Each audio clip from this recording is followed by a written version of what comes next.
Hello, this is RHM for RHM Movie Reviews. More movies on books. I'm sorry, but I'm pretty sure I didn't talk about all the movies that are based on books that I own. So if I'm repeating some of them, I apologize. I just couldn't remember what I had done before. So first up is the one I'm pretty sure I didn't do last time. And that is A Walk to Remember. This has an amazing cast. It is based on Nicholas Sparks' book of the same name. And actually, before I continue, just a reminder, read the books before you see the movies. For me, for all of these movies, I've never read the book, except for Marley and Me. Then I saw the movie. But otherwise, it was the movie first and then the book later. Or I actually have never read the book. With Walk to Remember, I have read the book. The movie is definitely different from the book. And just in case you're wondering, if you watch it with commentary or if you read the trivia for the movie on imdb.com or on the app, you can get the app on your phone or on I'm not sure if it's on Apple devices, but I know it's on Android devices. So please get it, because otherwise you go to the website, you scroll down for the trivia for that to click on more trivia. To see more, to check out the rest of the trivia. On the app, you just tap on trivia and scroll up to check on the trivia. You just tap the trivia and it gives you all the trivia. And while they were filming this movie, the stars of the movie, Shane West and Mandy Moore, were romantically linked. I always wondered why, but I guess if you watch it with commentary, you find out, well, what part of the movie where the press started thinking they were romantically involved. Now, I know this has happened with other movies that are based on Nicholas Sparks novels.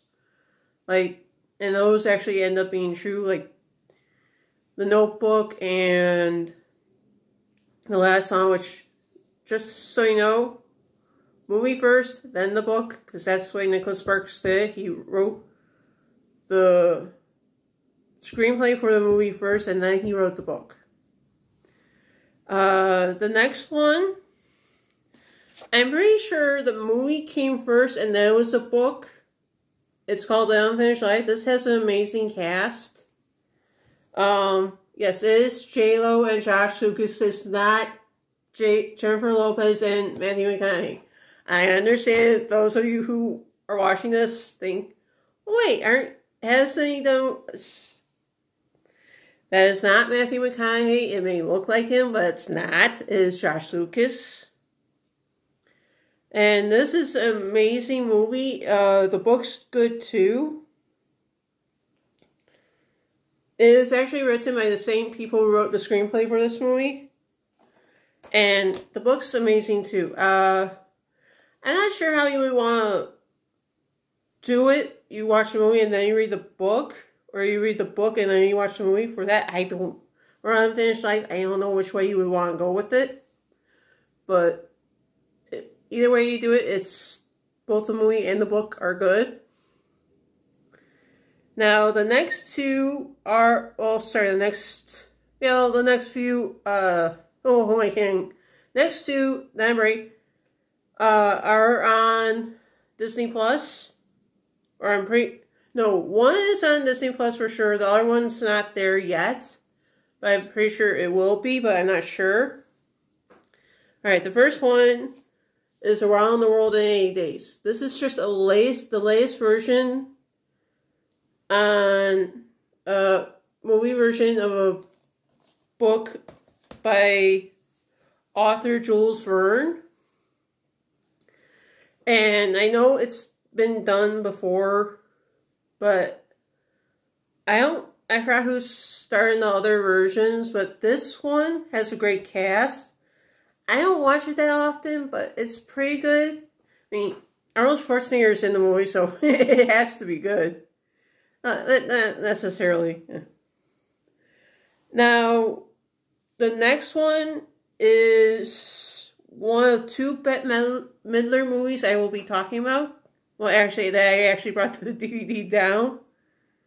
And that is Beaches. This one you will find hopefully soon on Disney Plus if it's not there already. Because to switch Touchstone Pictures. But I know you'll find another movie that's based on a book that she did, and that is called Oliver and Company. That was based on a book by Charles Dickens. The book was entitled Oliver Twist. But this movie is good. It's a good tearjerker. It is based on a book by Iris Rainer. I hope I said that right. Bette Midler, if you're watching this, please tell me I said it right. Because I don't know if I did. A great cast, because you get to see a young Mayim Bialik. For those of you who are fans of the Big Bang Theory, yes, you get to see her young as a redhead, because in this movie, Bette Midler is a redhead too, so. The one I didn't bring down, because I sort of forgot to look for it, that is The First Wives Club. That is an amazing movie. I mean, it is so good, it is so funny. I mean, it has a great cast, which is, as I said, it has Bette Midler, it has Goldie Hawn and Diane Keaton in it as the three main stars in the movie. But you actually do get to see other actors who were either known at the time the movie came out or actually well known at the time the movie came out. I mean, the guys are, if I remember from the top of my head, Dan Hedaya.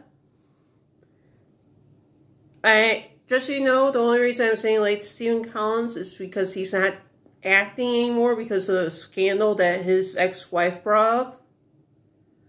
That's why I say that, just in case you're wondering, because he's not acting anymore. And Victor Garber. But the young actresses that are in the movie, well, there's only two. And as I said, they may have been known at the time or well known. That's Elizabeth Berkley from Saved by the Bell fame. And Sarah Jessica Parker from future Sex and the City fame. And oh man, is Sarah Jessica Parker so funny in this movie. She is hilarious. And there is an older actress who many Harry Potter fans know her as Professor McGonagall. Professor McGonagall. I can't even say her character's name for the Harry Potter franchise. But a lot of you who actually watched Downton Abbey, she was on in that TV series. I know that, and that's Dame Maggie Smith. She is good in this movie. And just so you know, The First Wives Club is based on a book by Olivia Goldsmith. And if I remember correctly, for the past few years, from the past decade, she died, as well as the director. I think the director of First Wives Club passed away too. But this movie also has great cameos in the end of the movie, especially one that I truly love, as the cameo by our former president's first wife. Not the first lady, his first wife. Because this is, if you know correctly, he's been married he's on his third marriage, and maybe, hopefully, his last marriage we ever hear of. And that is his first wife, Ivanka Trump. She is really good. I mean, if you get the movie on either DVD or Blu-ray, I'm not sure if it's on the Blu-ray, but if you look at the poster, it is her most famous catchphrase after she divorced him. as don't get mad, get everything. And as I said, she actually does say that line in the movie. And I gotta say, her cameo in that movie is my favorite. I mean, nothing against the mayor of New York at that time. I just like Ivanka Trump in the movie so much better. Alright, next one is definitely Disney. You can definitely find this on Disney Plus. Believe you me, I've checked. And that is Bedknobs and Broomsticks. This is an amazing cast. It is based on a book by Mandy Norton. And it, as I said, amazing cast. Angela Lansbury before she did Beauty and the Beast. So this was her first, I think it was her first Disney movie. I don't know if it was the first Disney company movie, but her first Walt Disney Pictures movie. And I think she does an amazing job. And of course, the songs by the Sherman Brothers are amazing. And I keep on reading the one song that I actually really like is, I think it's Beautiful Bounty Sea. I think that's the name of the song, but I know it's pretty good. Now the next one, I'm sure, because Disney does own Fox, I assume, I do hope soon this movie will be on Disney Plus, as Marley and Me. It is based on a book by John Gorgon. This and My Dog Skip, I think, are technical. The books were, I think they're technically autobiographies. That means the movies are technically biopics. Because this is based on their life. Because it was their first dog that they are owned. Or in either case, well, for My Dog Skip, it's the family owned the dog. And Marley and Me has a great cast. It's so funny. That dog is so hilarious. The dogs that they got to play Marley are so funny. And of course, Jennifer Aniston and Owen Wilson in that movie are so hilarious. Alright. Now, I know this one's funny. This is definitely a funny movie. Because the cast is amazing and it's Mordecai. Now, I'm not sure exactly how to pronounce the author of the book's name. But the movie is good. It is hilarious. Johnny Depp, if you're watching this, you could have been more funny in this movie. I think you're funnier in this movie than you were in the Pirates of the Caribbean movies. Which I do like. They are very good. Now, as I said, My Dog Skip, great cast, and this actually has Luke Wilson in the movie. But this was, you'd see a young Frankie Muniz. I think this was before he did Malcolm in the Middle, which is really good. Yeah, the book is this is based on a book by Willie Morris. And the reason I said it was the family on the dog is because his mother gave, if you watch the movie, you see it was his mother who gave him the dog for his birthday. Even though his dad said no on giving his only child a pet at such a young age. I mean, I'm not sure. Yeah, it doesn't say how old he was, but I assume if you read the book or if you watch the movie, it'll say how old he was when he got the dog for his birthday. It is amazing. And you do get to see Clint Howard in the movie, who I guess you could say he plays a bad guy or a mean guy. I don't know how that goes. But the movie is really good. Like with Beaches, it is a tearjerker. Gotta have the tissues with you, just in case. Now, This, I know, this, just so you know, this is the original version of That Darn Cat. This version and its remake are both on Disney Plus. This has an amazing cast. It is based on a book by Mildred Gordon. And as I said, this is the original version. This one came out in 1965. The remake that stars Christina Ricci came out in 1997.